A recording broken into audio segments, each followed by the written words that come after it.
You know when something's going on in Knoxville, you got to call Ben McKee of GoVols247. That's exactly what we've done. Blaine and Mickey, powered by All Four Seasons, Garage, Doors, and now hanging out with our man Ben McKee. Ben, Big Ben. interesting times these days in Knoxville, and not just for basketball. You got the governor of Tennessee tweeting, and you got the chancellor just blowing the NCAA to smithereens in a letter to the NCAA. What's the latest up there? Oh, crazy times, crazy times. I thought yesterday was going to be a simple day when I woke up, basketball game to cover at night, and turns out that there's an investigation into Tennessee. There's a golfer signing pro and then turning pro and signing with the highly debated Live Golf Tour, and then Tennessee basketball falls flat on its face. So quite interesting times up here on Rocky Top, but seems to have taken over the sports world as well, or at least the college athletics world.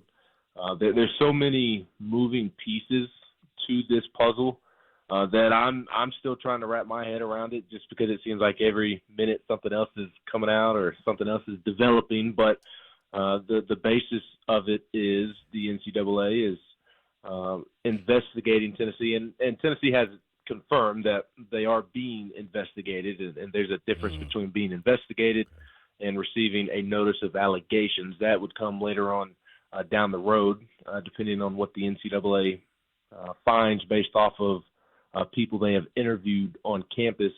But we have not reached that point just yet. But the NCAA feels as if there have been rule violations involving name, image, and likeness benefits for athletes in multiple sports, with football obviously being at the top of that list and the highlight of that investigation. As far as Tennessee, it feels very strongly that it followed all NCAA guidance related to NIL, which has been ever-changing. The NCAA has never really had a firm set of rules set in place. Again, they've been ever-changing. They implemented NIL benefits to be allowed in July of 2021, and then in May, it says that they are going to reinforce to schools that using NIL benefits as recruiting inducements is a violation of rules. And then it says that it's going to retroactively investigate improper behavior later on down the road. And then fast forward another couple of months, and now the NCAA is trying to clarify that its rules on the role that schools can play in NIL. It said that school personnel, including coaches, can work hand in hand with NIL entities, which I think you're kind of talking out of both sides of your neck when you allow that to take place. So because there has been no clear-cut set of rules, and the NCAA has just been bouncing back and forth on how they want to handle this, and again, not set a firm set of guidelines in place, Tennessee feels like they can't punish Tennessee based off of rules that weren't in place or are ever changing, on top of already feeling as if they followed everything by the letter of the law. So a lot of moving pieces in this investigation early on. The NCAA feels strongly that it can go after schools right now. That they're evaluating multiple schools. Some are public, some are still private. In Tennessee and those schools that are being evaluated feel strongly that the NCAA can't come after them because they haven't had a firm set of rules in place when it comes to NIL. Got our man Ben McKee at Ben McKee 14, GoVols247, trying to break it all down for us. Help us make sense of this stuff. Yeah, Big Ben. I guess I have to ask you, the NCAA, they're not ding dongs over there. Are they reaching here? What is the end game here? Like, I really don't even believe what they're saying. To be honest, I don't understand this at all. I would say that they probably are ding dongs over there, quite frankly, and that may be the one of the nicer ways to put it. I don't understand. Well, I do understand their end game. I think they're trying to set an example out of somebody and try to just, I guess, reset things and come off as if they still have power. So I understand them wanting to reestablish their power and make an example out of somebody in order to regain their power. But it's just silly and they look like hypocrites because they don't have the ability or the leg to stand on to regain that power, because they have just not handled this well at all this entire time since NIL came into effect back in July of 2021. They've been all over the map. They've been anti-NIL essentially the entire time, but then once they do allow it to come into place, they don't implement any rules or any guidelines to follow. And over the course of the last couple of years, as I mentioned, they've gone back and forth on how they want to proceed and how they want to impose rules and what rules they want to go by. So I understand why they would want to regain power, but I think it's silly how they're going about regaining the power, because how they're trying to punish schools is very silly for the simple fact that they don't have a leg to stand on. And there's no clear-cut way that they can punish schools because their rules have been hazy. The schools that are trying to utilize NIL, there's no clear-cut path for them to follow because they've been all over the place. So I think the NCAA is going to have a hard time following through with this. I think they're going to end up with more egg on their face than not. That is my educated guess on everything I've been able to gather and follow to this point. But I just think they're trying to make a power move, and I think it's going to blow back up in their face because they don't have a leg to stand on. Right. Okay. So that's where I go with the ding dong. Like, okay, they have smart lawyers over there. I'm assuming they have a law degree. So this could actually lead, you always got to look at the worst case scenario. This could actually lead the NCAA to break off from Power 5. Absolutely. So that's why I say this makes no sense. They're pushing the envelope and wanting to go through the court system, so then it actually does happen. That's what I think they're doing. And so I say, well, why would they do it that way? To get clarity? Your guess is as good as mine, and I think everybody else is trying to figure out the same answer to that question. It just makes zero sense why they are going about it in this way. It seems like they are self-destructing on purpose almost, right? Because there was already a lot of talk about the end being near for the NCAA, and there's been a lot of talk in recent years about, I don't know what it would look like, but big-time college football breaking away from the NCAA. That talk has been around for years now, and it seems like they are the ones that are finally going to push it over the edge, and I don't know why exactly you would want to do that. I would think that in order to remain relevant, essentially remain in business, you would work with the schools that are under your umbrella and try to come up with a set of guidelines and a clear set of rules for those schools to follow. Because now all you've done is you've pissed everybody off, quite frankly. And not only have you irritated everybody, but when you are looking into Tennessee, when you are looking into Florida, when you have gone to Tallahassee and punished them in a pretty harsh manner, you're looking at Miami, and Lord knows how many other schools they're looking into.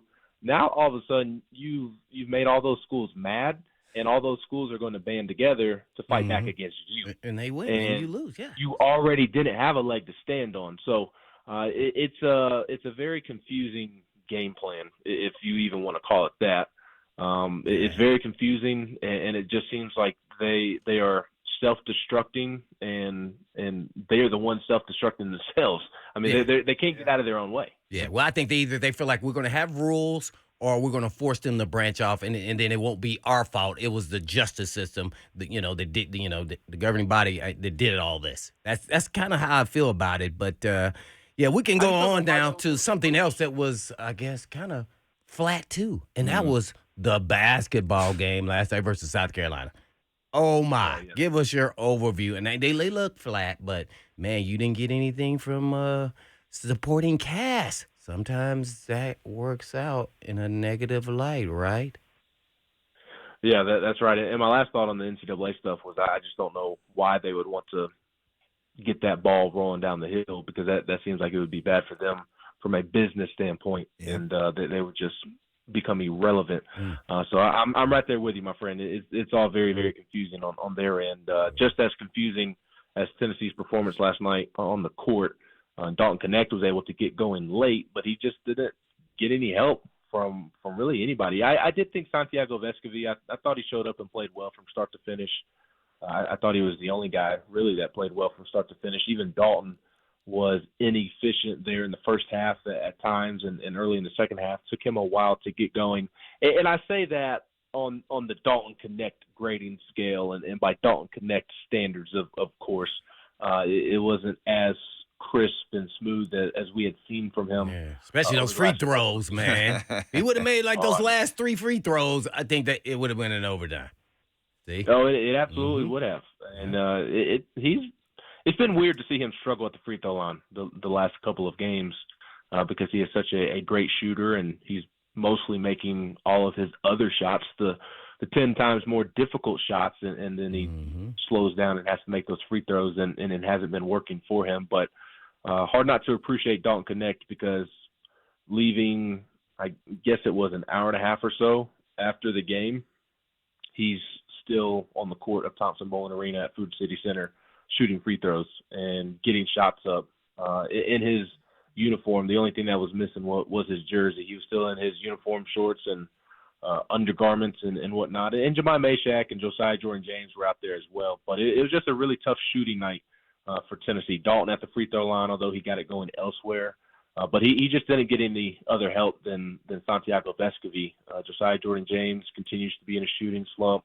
Jemai Mashak, Jordan Gainey, neither one of them scored. Zakai Ziegler and Jonas Adu, those were the big ones that were surprises. They've just been playing so well. Zakai's been arguably the best point guard in the SEC this season, arguably the best point guard in the country there for a stretch, and Jonas Adu's been terrific as well. And they no-showed last night, quite frankly. And this is a second straight game for Zakai where he has struggled. And Dalton can pop off all he wants, but if he's not going to get any help from anybody, this team's not going to go very far. So I do believe that this will ultimately prove to be a fluky performance. I don't think Zakai and Jonas and some of those other guys are going to continue to play the way that they played last night. But there's no doubt that last night was ugly, and it kind of felt like a team that was coasting against little old South Carolina, little old Vanderbilt in the first half over the weekend. But in a 30-game schedule, if you want to win an SEC championship and secure a 1 or 2 seed for the NCAA tournament, there's no time to coast.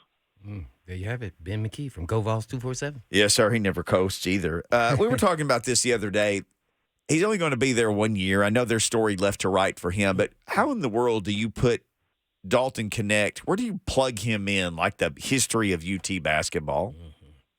Man, that's a question you need to ask Ron Slay, Mr. Headband himself. In my adulthood or growing up watching Tennessee basketball, he's the best offensive player since Chris Lofton to me, just off the top of my head. And I mean, he's one of the best offensive players to ever play at Tennessee, right there with Ron, with Mr. Lofton, Allen Houston, Bernard King, and so many others that I'm sure I'm forgetting as well. But in recent history, I do think he's the best offensive player since Chris Lofton, who had his jersey retired last year, and is the SEC's all-time leading three-point shooter, which is quite the company to be in if you are in Dalton's shoes. And it's pretty cool to hear the stats that come out each game from his performances. 25 points in X amount of straight games since Chris Lofton, or 30 points, and so on and so forth. A lot of firsts since Chris Lofton did it. And if you're doing that, then you're doing something right. So it's been amazing to watch him play this season. He's so gifted. He's going to be playing basketball for a long time with the way he can shoot the three. His mid-range jumper is just so smooth. He can get to the rim with ease, and he does a great job at finishing at the rim as well. And I think he's getting better defensively as well. Over the weekend against Vanderbilt, a career-high 3 blocks, and he's been blocking quite a bit of shots lately. I think he's becoming a better defensive player in terms of his IQ growing on that end of the floor from learning from Rick Barnes. And he's a great teammate. That's the thing I've appreciated most about him is you sit in any post-game press conference after one of his big performances and what was going well for you tonight, or if he had a slow first half and then a big second half, hey, what changed for you? He always talks about his teammates, rarely talks about himself. If he does talk about himself, he says, I just got hot, started making some shots, but it was my teammates and my coaches putting me in the positions to win and succeed. He doesn't want to talk about himself. He wants to talk about his teammates and his coaches, and he'd rather score 2 points and win than score 50 and lose. So that's been the thing that I've appreciated most about Dalton Connect this season.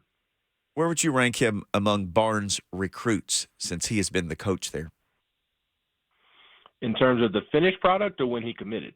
No, in terms of just who he's turned out to be. Ooh, I think he has the potential to be number one. I do think part of that answer depends on what they are able to do in the NCAA tournament, because I don't want to – there's a scenario where you don't rank him ahead of the two-time SEC Player of the Year and Grant Williams if this team gets kicked out in the first weekend of the NCAA tournament when Grant was able to win an SEC championship and he was able to make it to the Sweet 16, which that team probably should have gone further. Yeah. But, hey, there haven't been a ton of Sweet 16 trips for that basketball program as well, so nothing to scoff at that year. So I'm not saying that I think that this team is going to fizzle out in the first weekend of the tournament. I said a moment ago that I think last night's performance was very fluky. I still think that this team has a great chance to go as far as any team in program history. But I think Dalton has the chance to be the best player/recruit under Rick Barnes. But I don't know that you can 100% answer that until you see what he does in the NCAA tournament, because he can kind of have that Carmelo effect that Carmelo had with Syracuse back in the day, where he was able to lead them to a national championship. Dalton is, very, very capable of leading Tennessee to the Final Four and potentially a national championship. So I'm leaning towards being the best recruit, best player under Rick Barnes, but I do think we're still somewhat in wait-and-see mode. We never wait and see with Ben McKee. We just call him when we need to know something. Yeah, before we let you go, I guess for me, I don't want to take anything from South Carolina. I think they were well-deserving. They played really well on the road. Second time they beat Kentucky now, and 2 in a row with Tennessee. I thought they played really well. They should be ranked. They had a better record than Tennessee. So let's not, let's get that. And then Tennessee came out flat. So we got to give them credit for South Carolina. Now, where they look, 2 questions in part. They played Kentucky. How do you think they match up? But do you think the team was looking ahead to Kentucky? I think they were in a roundabout way. The energy was different the second half. Yes. And I said it earlier. To me, the last week or so, Vanderbilt, South Carolina, and I agree with you, South Carolina is very, very good. They are an NCAA tournament team, and they were able to out-physical Tennessee in Tennessee's own building last night. So not taking anything away from South Carolina at all, but South Carolina basketball doesn't have the same brand name or energy attached to it that Kentucky does, and Alabama, Illinois, even a Wisconsin or some of those teams that Tennessee played in Maui. So you look at some of the duds that Tennessee has had this season, whether it be a loss or even a poor first half, like at Georgia, the Mississippi State loss, the first half at Vanderbilt last night. I mean, those teams that you kind of got to bring your own energy to a certain extent. You're not automatically geared up like you are for a game at Kentucky this weekend. So I think with it being a veteran group and them understanding that it all comes down to March and you'll ultimately be judged by what you do in March. And this team is going to make the NCAA tournament. They're not fighting for their NCAA tournament lives like an Ole Miss or like a South Carolina or Mississippi State. I feel like they've cruised in those games. Not saying that that's the right thing. I think that's not a good thing, as I said earlier, especially if you're wanting to win an SEC championship and secure a 1 or 2 seed. But I do feel like they were cruising in those games. So if you want to call that they were looking ahead, then I think that would be okay to say. And Rick Barnes said after the game that he didn't think that the effort didn't exist. He thought his guys were playing hard, and I thought that went without being said. I mean, you can watch the game last night and see Santiago Vescovi and the guys diving on the floor for loose balls, the basketball just didn't quite bounce their way, and they missed some bunnies and some shots that they typically make. Just kind of one of those nights at the office. So I thought the effort was there, but what Rick questioned was the attention to detail. And I feel like you can lose the sight for attention to details when you play those lesser brands and those lesser schools. So I expect a home run effort this Saturday against Kentucky because it's Kentucky and not Vanderbilt or South Carolina, and in the most Tennessee fashion I'm sure possible. I'm sure they'll find a way to win. It'll be a tough game. Kentucky is loaded, and they look quite different at home than they do on the road. At home, they look like an NBA team. On the road, they look like a JV high school team. So you are playing them in their building where it feels like they don't have many weaknesses, and they have many very talented players, some front court depth.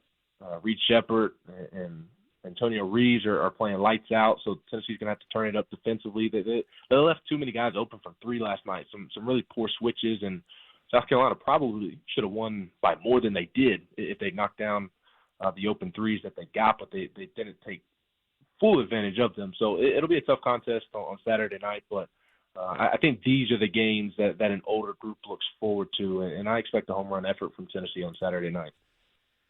Ben, thank you, man. Always great to get your time, and I'm sure we'll be checking in again soon.